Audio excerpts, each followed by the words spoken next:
Welcome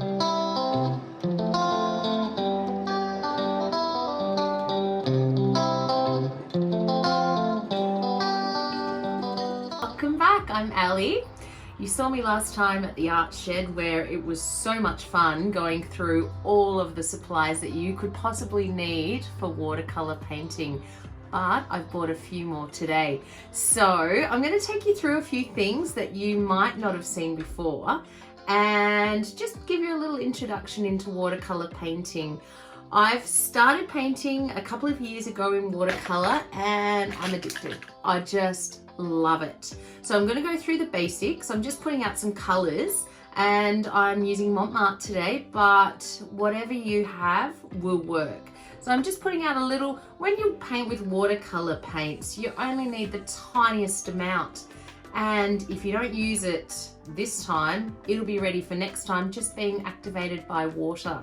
So let's start at the very beginning. I've got my watercolor brushes. I've got all different sizes here. So I use the big mop brush for backgrounds and getting loads of water on your paper. The number 6, around number 6 round, is probably the brush that I could do a whole painting with, and one of my favorites. And then 2 smaller brushes for liner work and fine lines and things like that. So there are brushes. These are specific watercolor brushes, but if you don't have watercolor brushes, you'll find your acrylic brushes a little bit stiffer and yeah, not so wishy-washy, easy, soft brushes. But try them both and see what effects you get. Today I'm using watercolor brushes. I've got my palette and with a pea-size amount of paint. I've got my watercolor paper. And as I said in the introduction about watercolor painting, it's really important to get your 300 GSM weight. This will ensure that it won't ripple as much, because as soon as you add water to watercolor paper, it will expand and then contract when it dries, although it won't go back to how it always was to begin with. So a little trick for that is I've got my watercolor paper stuck down with masking tape. So this keeps it in shape, but it also gives you a border for when you've finished. So that's a really nice piece. A little tip there. Alrighty, so besides that, I've also got some nail polish remover. You could use alcohol as well if you had that and not the nail polish remover. And then my favorite, which I really love painting with, is watercolor inks. I've just got them in a travel size, but any watercolor inks, make sure they're not acrylic inks, so watercolor inks. And some cotton buds. And I'm going to put them in the nail polish remover. So let me give you a little basic on where to start with watercolors. So I usually have 2 jars of water, one for washing your brush and one for painting with. Important, because you don't want to pick up dirty water and put it onto your nice clean paper. So starting with my number 6, my favorite brush, what I'm going to show you is wetting the area. Okay, so I'm going to go straight into my paint and I'm going to load up my brush with one color. Okay, if I painted a square with that color and then picked up water and moved along and kept repeating that action, the more water that I add to the brush, the lighter the color becomes. And so painting with watercolor, with the most amount of water in your brush, you'll get the lighter shade, but you will get the darker shade with less water in there. So that is a way of knowing how dark or how light your painting is going to be. When you're using your brush, I find the easiest way to paint is pulling towards you. So if you want to paint some nice fine lines, I hold my brush up nice and high and pull towards me. You could even use your little finger to paint, to steady. And then if you wanted a thick line, you could flatten the brush right down, okay? So we've got graded colors, we've got fine lines, thick lines, add some more water, and you could do swirly lines, okay? So that's a bit about how to hold your brush. Now let's have a look at if I loaded my brush with a color and put it straight on to the paper. Okay, so the paint has only gone where I've wet the paper. So that's painting on dry paper. This time I'm going to draw a square so you can see where I'm painting, and I'm going to paint this square with water. Okay, so I'm painting the square with just water so it's wet. Okay, and then I'm going to pick up my color and I'm going to dot it in there. So probably can't see it that far away, but if you dot it in there, it goes like a firecracker and starts to spread, if you can see that. Okay, and then we'll wash that off, and you can use water to move it around and color different areas. But the rule with watercolor painting is wherever you put the water is where the ink will flow. Okay, so that's a little bit of the basics of painting watercolor. There's so much to learn, but you don't need to know a lot to get started. So one of my favorite things to paint is jellyfish, and these can be so much fun. So what I'm going to do to start with is I'm going to just draw in the shape of a jellyfish, okay? Next thing I'm going to do is paint in the water, okay? So the water gives us more time to work the paint.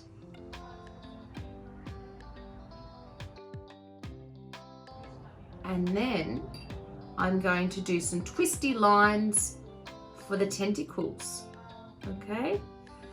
Keeping in mind the paint will only flow where the water is, okay? And then what I'm going to do is I'm going to pick up, purple seems to be my favorite color today, but I didn't really put many colors out. So I'm going to put the purple in. See how it's not going any further, because it is only going where I've put the water. If I put it there, it's not going to move because I haven't put any water there. Okay, and then what you could do is you could tilt it down and see how it is flowing where I've already put those twisty lines in. If I wanted to, I could put a wet brush and do a twisty line, and that's going to pick up the paint that I already had on there. Okay, so twisty line in there. And I might even make it a little bit darker around the bottom, and then let it flow. If you wanted to, you could add some more water into it and move the paint around. Okay, so that's the tentacles to start with. Now what I'm going to do is I'm going to do the top part. Firstly, I love painting on wet because it gives the paint somewhere to move when it's already wet. So I'm going over this area, but I'm very careful not to touch this area straight away. It's called kissing, because then that color, remember, will flow where the water is. So if I touch this area here, some of it will flow. Alrighty, so we're working on the top of the jellyfish now. So I'm going to pick up a different color. Look at that, nice and colorful. And I'm just dabbing around. Okay, thinking that might be enough of that color. Move that around. Now I might add a little bit of orange into here. And I'm going to put that over there, maybe blend it in a little bit. Going around, and maybe a bit of purple in the bottom here. Oops, just drop some there.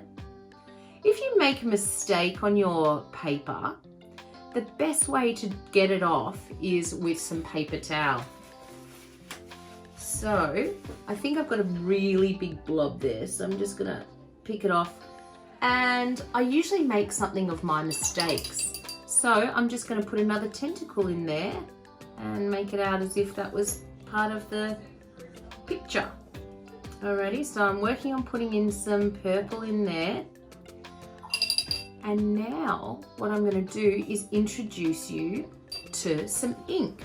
So this is watercolor ink, and it reacts differently to the way colors will paint.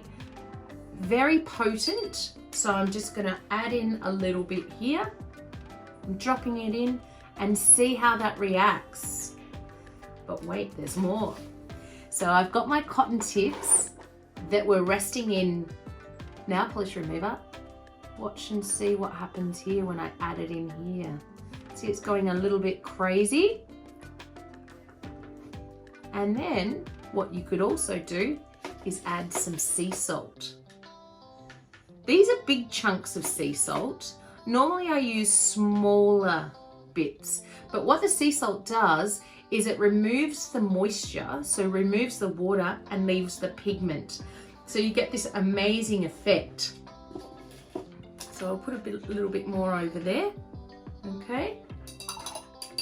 And I might even put a little bit of black on there. Now mine, because black watercolor ink is really potent. So I'll give you an example. I'm picking up the tiniest bit of black, and let's bring it up to the camera so you can see. And let me just pick up a little bit more. See how it goes like a firecracker?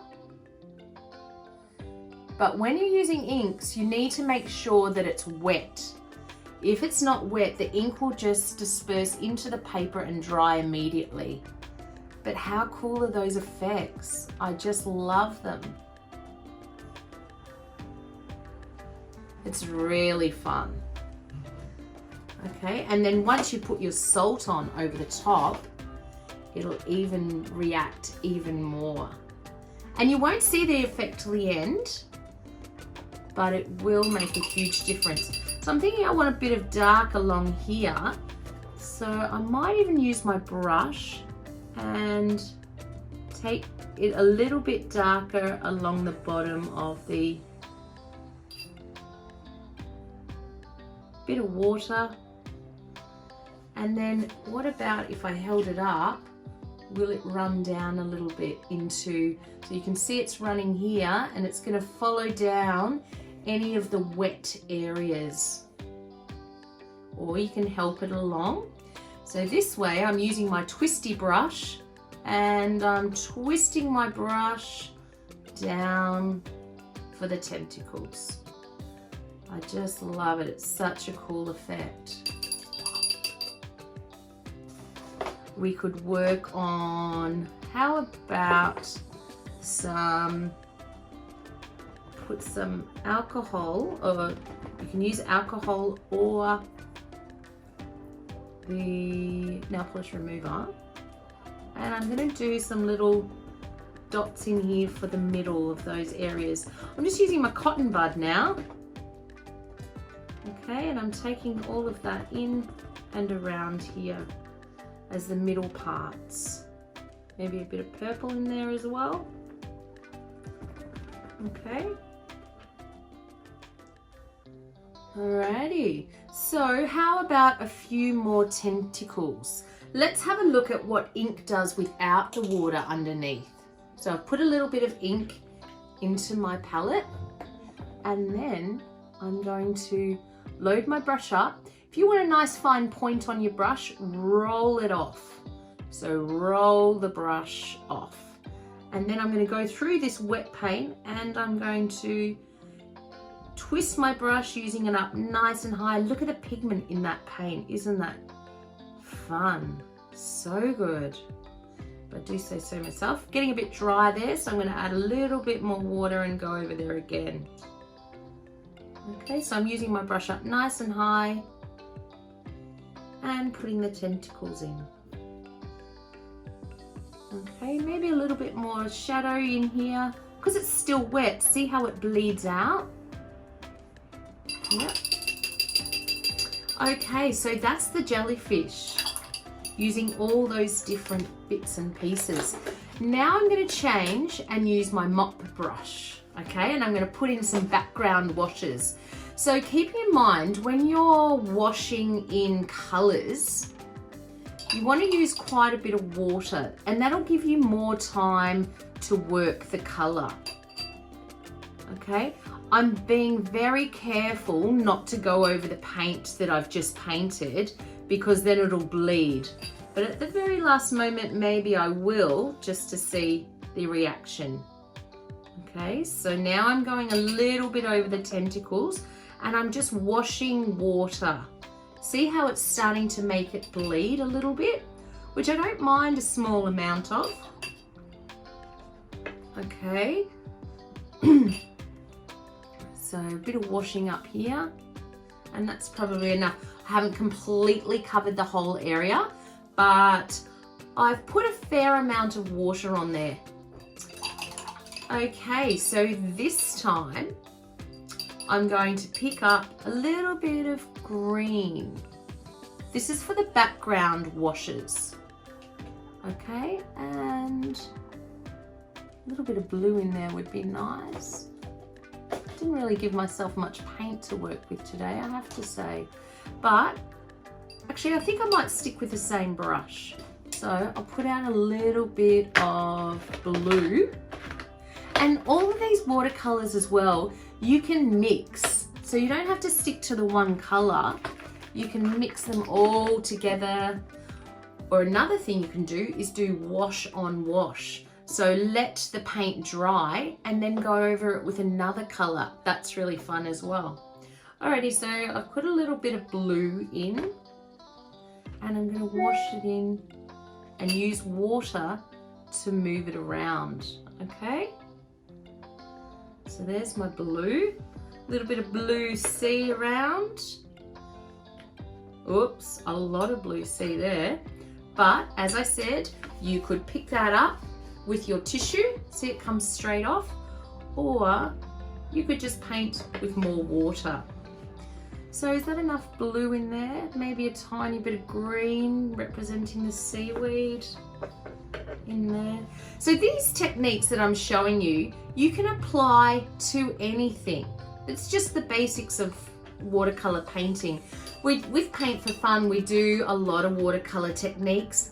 I'm using the same similar techniques with my cactus, which is an upcoming class on Paint for Fun. So if you loved watching this, one of our classes coming up is a cactus painting, and that can be really fun using your salt, using your alcohol, and using your inks. So let's go back and put in some of the black. Or actually, I've got a green. Let's drop some green color in. Okay, so I'm holding it up nice and high. It's wet underneath, and then we drop that in. How cool is that? I might do a little bit over here. If you feel like that's too heavy, you can add water to it, or you could add what I've got, nail polish remover. See how it makes it react? Makes it go a little bit crazy. You could twist it around so it runs. You know, getting those running effects there. You could also put in some salt into it to get a reaction. So let's put some salt on, and I normally use table salt, but today I've tried rock salt. Okay, so I'm putting a bit of salt on there as well. I'm going to put some salt in these wetter areas. And then to finish off, I might even put a couple of little black fireworks. So When you're using ink, you need to make sure that it's wet. Okay, so wet underneath, so that when you put the ink on, I don't ever really, so I just took the lid off and it had gone everywhere, so it's sprayed on here. But I'm going to just put a little bit on there. It can be quite dangerous, that black gets everywhere. All right, so dry brush, and let's put some black. How much fun is that? Look how cool that looks. See how it goes like a firecracker? So much fun. Yeah, I can go a bit overboard with this because it's so fun to watch, but have a play with it. Like, look how cool that one went.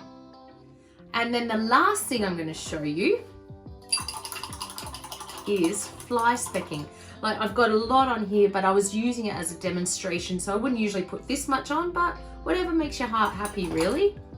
Okay, so then what I'm going to do is load up my brush, and I might do this in the pink with water, and this is called fly specking. So what we're going to do is tap the brush, and that's how we get the fly specking. It reacts differently on wet paper to dry paper, okay? So if you've got some dry areas, they're just gonna come as pure spots, but if you've got wet areas, then they will disperse a little bit, okay? So all that really needs to happen is for it to dry, and then the finishing off thing would be to sign your name. So there you go, I'm picking a dry part, and there's my signature, and there's the jellyfish. So I hope you enjoyed that. There's lots of bits and pieces you can learn from there and apply to different techniques. So I'm really looking forward to seeing you in one of my watercolor painting classes sometime at Paint for Fun. Go home and experiment and have fun. We'll see you next time. Bye.